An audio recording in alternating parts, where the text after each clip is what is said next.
Suatu hari di Amerika Serikat pada 1956, suasana yang semula akrab dan bersahabat mendadak menjadi tegang. Presiden Soekarno sedang di Hollywood, ditemani oleh beberapa selebritas ternama negeri Paman Sam. Salah satunya adalah Jean Simmons, aktris cantik yang sangat terkenal kala itu.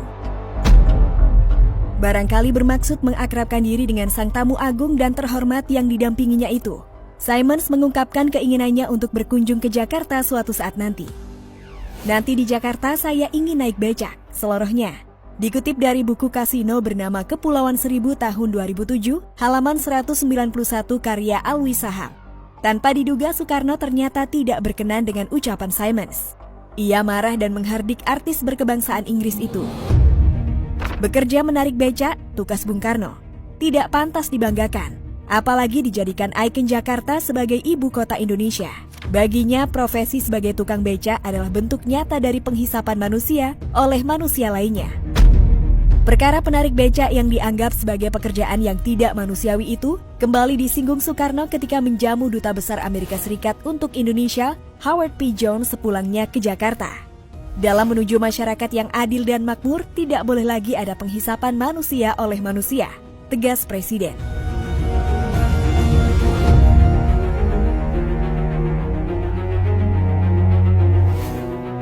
Tidak sekali itu saja Presiden Soekarno marah-marah di Amerika Serikat. Lain waktu pada 1960, ia mencak-mencak lagi di negara adikuasa tersebut.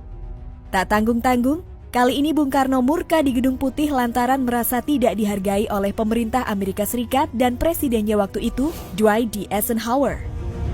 Bung Karno kala itu memang diundang khusus oleh Eisenhower untuk mengunjungi Amerika. Bisa jadi Eisenhower ingin lebih dekat lantaran selama ini Soekarno cukup sering mengkritik negaranya. Bung Karno pun menyanggupi untuk datang sesuai jadwal. Dikisahkan oleh Cipta Lesmana dalam buku Dari Soekarno sampai SBY tahun 2009, Bung Karno sudah merasa janggal dan kurang nyaman usai mendarat di Washington. Ternyata bukan Eisenhower yang menyambut kedatangannya sebagaimana protokol yang berlaku di Amerika saat itu, ketika sesama kepala negara berkunjung. Tentu saja Presiden Soekarno kecewa. Namun Presiden Soekarno berusaha untuk memakluminya. Kemarahan Bung Karno meledak ketika kejadian nyaris serupa terulang lagi di Gedung Putih. Soekarno dijadwalkan bertemu dengan Eisenhower pada pukul 10 pagi, waktu setempat.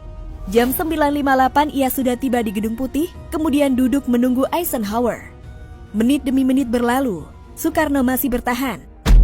Pukul 10.25, Bung Karno mulai gelisah karena Eisenhower tidak kunjung menampakkan dirinya. Dan 5 menit kemudian, genap 30 menit menunggu, murkalah sang pemimpin besar revolusi itu. Ajudan Presiden Soekarno Bambang S. Wijanarko menceritakan fragmen menegangkan ini dalam buku Sewindu Dekat Bung Karno tahun 2010. Soekarno mendatangi petugas protokoler lantas menghentak, "Apa-apaan ini? Kalian yang menetapkan pertemuan pukul 10. Hingga pukul 10.30 presiden kalian belum datang juga. Apakah kalian memang bermaksud menghina saya? Sekarang juga saya pergi," bentak Soekarno. Cindy Adams melalui buku Soekarno An Autobiography tahun 1966 juga menuturkan kisah serupa yang didengarnya dari mulut Bung Karno sendiri. Setelah Soekarno mengancam pergi, petugas protokoler Gedung Putih bergegas meminta maaf kemudian masuk ke dalam ruangan. Tak lama berselang Eisenhower keluar dan mempersilahkan Soekarno masuk bersamanya. Namun tidak ada kata maaf yang terucap dari Presiden Amerika Serikat itu. Ia tidak mohon maaf, juga tidak berniat memohon maaf ketika akhirnya saya diantarkan ke dalam, sebut Soekarno ditulis Cindy Adams. Perlakuan seperti itulah yang membuat Soekarno semakin benci terhadap Amerika Serikat. Bung Karno mengakui, ia berulang kali mencoba untuk menjalin persahabatan dengan negara itu, tapi selalu kandas. "Bertahun-tahun lamanya aku sangat ingin menjadi sahabat Amerika, akan tetapi sia-sia," catat Lesmana dalam buku Dari Soekarno sampai SBY tahun 2009 halaman 43. Pengalaman buruk dengan Eisenhower semakin menjauhkan Indonesia dari Amerika di era Presiden Soekarno. Bung Karno pun menolak bantuan yang hendak diberikan oleh negara adidaya itu. "To hell with your aid," sergahnya.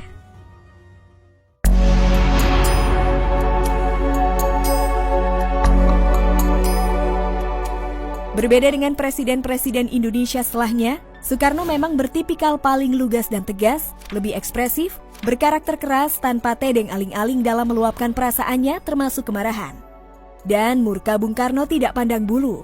Ia bisa marah kepada siapapun atau dalam persoalan apapun yang tidak berkenan di hatinya. Presiden Soekarno pernah murka di forum internasional sekelas sidang umum Perserikatan Bangsa-Bangsa yang dihadiri oleh lebih dari 100 orang kepala negara dari seluruh dunia.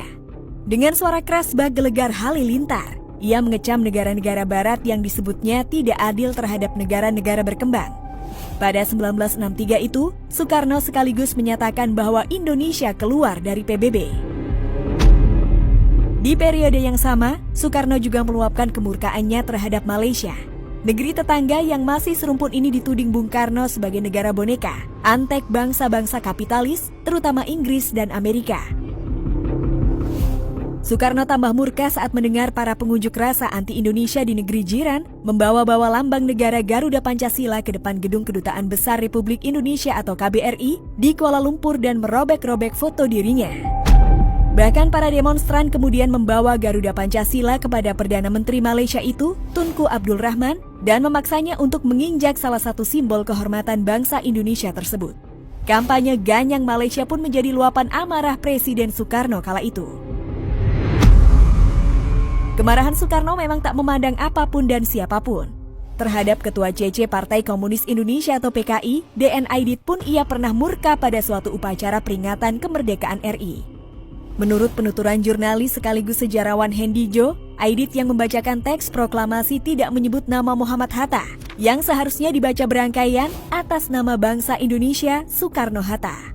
Setelah Aidit membaca naskah proklamasi, Soekarno naik pitam dan langsung pergi meninggalkan upacara yang belum selesai.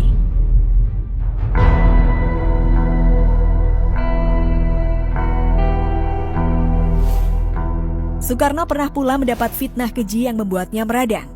Dalam pertemuan dengan perwakilan Kesatuan Aksi Mahasiswa Indonesia atau KAMI yang berunjuk rasa menuntut pembubaran PKI pada 18 Januari 1966. Soekarno mempersoalkan coret-coret dan selebaran terbuka yang berisi fitnah terhadap salah satu istrinya Hartini.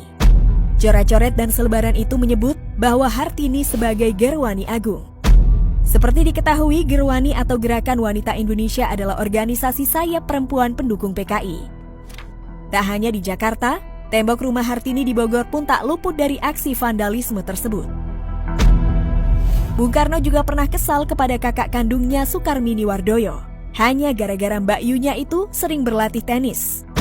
Soekarno marah karena menurutnya tenis adalah permainan mewah yang jauh dari kondisi rakyat Indonesia saat itu. Namun hubungannya dengan Sukarmini tetap saja harmonis karena kemarahan Bung Karno itu ibarat pertanda kasih sayang.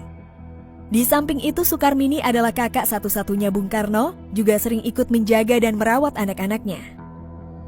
Masih banyak kejadian kemarahan Soekarno lainnya semasa menjabat sebagai Presiden Indonesia. Terlebih setelah peristiwa G30S 1965 yang meruntuhkan pamor sang penyambung lidah rakyat Indonesia, lantaran berbagai kabar miring yang belum tentu valid kebenarannya. Namun Bung Karno murka tentu ada alasannya. Apabila Bung Karno yang bertabiat keras saja sering marah-marah, maka sepertinya wajar jika presiden-presiden berikutnya yang berkarakter lebih kalem terkadang terpancing pula emosinya. Karena presiden juga manusia.